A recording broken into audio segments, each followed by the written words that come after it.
This is the Feel Northern Air podcast with Joe and Melissa Bates. Nothing feels like northern air. Welcome to the Feel Northern Air podcast. I'm Melissa. I'm Joe. And today we're going to be continuing our question series, but we're going to be dealing with a little bit of a different topic. We're moving from plumbing into heating. So the first question that we have is, why won't my furnace turn on or start? Well, that's a big question because that could be a lot of things. If it's not turning on at all, then maybe the power isn't on to it. I mean, that would be the one thing that your dad always taught me or tried to teach me was it's usually always start with the simple thing. When you're up against something that you don't know what's going on, it's always best to just start with the most simple, basic thing so that you can eliminate that thing as you go forward. So especially on furnace diagnostics, that's the first thing to check is, well, is the power turned on to the furnace? The breaker maybe flipped. Yeah, so you'd go check the breaker, make sure that the power is at least on to the furnace. Usually you can check that in, the breaker box, then somewhere near or connected to the furnace itself. There should also be a switch, like a light switch or something like that, that would turn the furnace on or off. That should be on all furnaces, and if it's not, it should be there. So that's just kind of verifying that there's power. You can look at the furnace and see, are there any lights, are there any noises or humming or anything at all to give an indication that, okay, this thing sounds alive maybe, but it just isn't starting. So I'd start with that.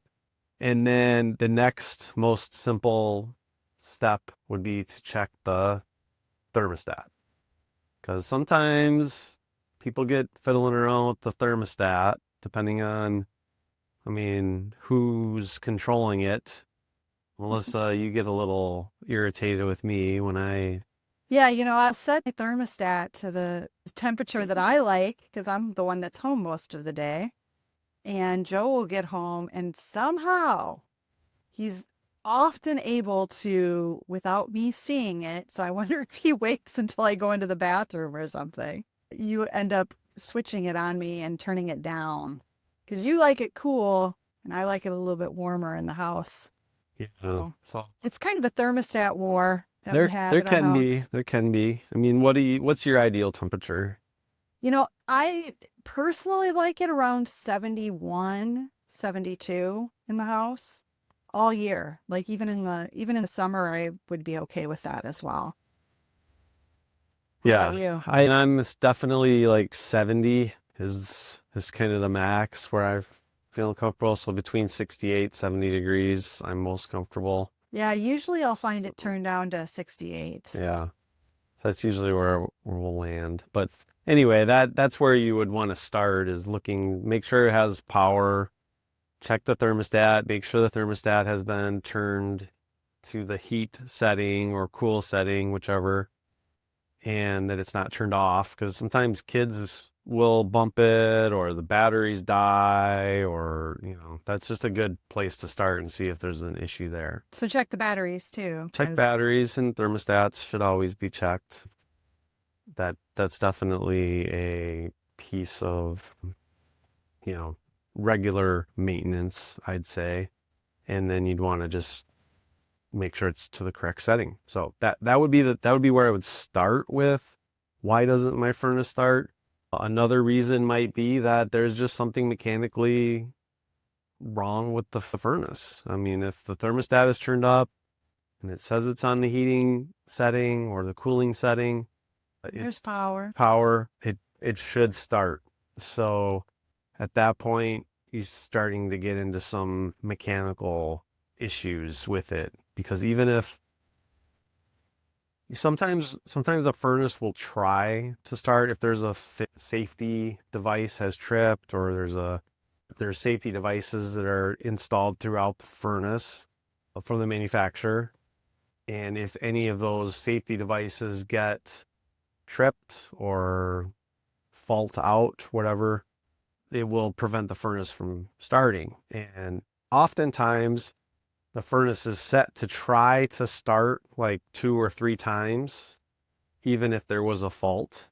So depending on what the fault is, it'll try to start 2 or 3 times. And if it can't start and get through the entire process of heating the home within those 2 or 3 tries, then the furnace goes into what we would call a hard lockout. And then that requires the furnace to be completely reset and diagnostics to be performed in order for it to operate. So, Okay. And do you think, like, this is kind of a secondary question, but I know that this was something that when we were building our home, we definitely thought about and planned for. So do you recommend that people have, or do you think it's necessary that people have a secondary heat source in Minnesota? in Minnesota, a secondary heat source is yes. You should definitely have a secondary heat source. Because when we built, we decided to go with a wood burning boiler system. Right. And that was our primary heat source. And then we had also installed a fireplace, thinking that if something were to happen with the boiler, that we would have the fireplace as a backup. And we did have to use that several times throughout the years. But eventually we decided we were going to get mini split, right? So we Yep. got a mini split Mainly system. for air conditioning, but Mhm. but it also heats. Yeah. Right. So definitely Minnesota, I would not want to rely on one source of heat, no matter what it is, the quality or who put it in or anything like that, because you just never know. And you don't want to be in a situation where it's 30 below outside, your one and only heat source goes down, and now you're scrambling to try to keep pipes from freezing and from people from potentially getting too cold, so. Yeah, definitely. For us, we have eventually, Joe decided no more wood boilers for us. I couldn't take it. My back is destroyed from all of that firewood. And then as the kids got older and moved out, I had less help. Yeah. So I was having to pay people to come help me get the firewood up because they were so busy with work, and it was physically tough on my body to cut the firewood anymore. So I just had to eventually get to the point where I was like, this isn't worth it. Right. So we went to a combi boiler, right? Yeah. So we put in a propane boiler that heats the space, and it heats our water, our domestic water for showers and baths and So we've got instant heat, and we've also got a boiler system. Yep. Mhm. Yep. And then I know for us, we like to use the combi boiler during the really cold months. And then in the fall, when it's just starting to get cold, or in the spring when it's warming up, we like to use the mini splits to heat. And that tends to save a little bit of money, I think. On the propane. Yeah, for sure. Yep. So it is really nice Yeah. to have double source It is. of heat. It is. Yeah. It's really nice. So, and as a highlight we just want to do a community highlight for this episode. And I really appreciate going to Block North. Oh, for sure. Yeah. And We go there once a week, usually. yeah, if we're around Wednesday night, they have prime rib.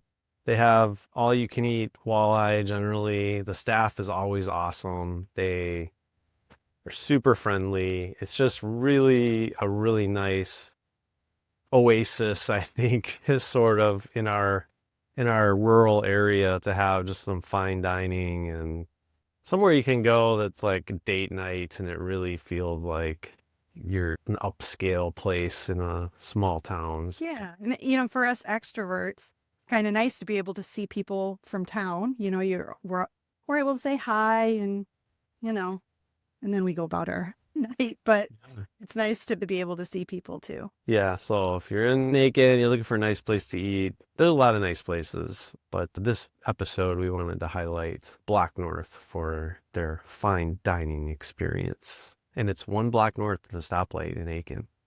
Cricket.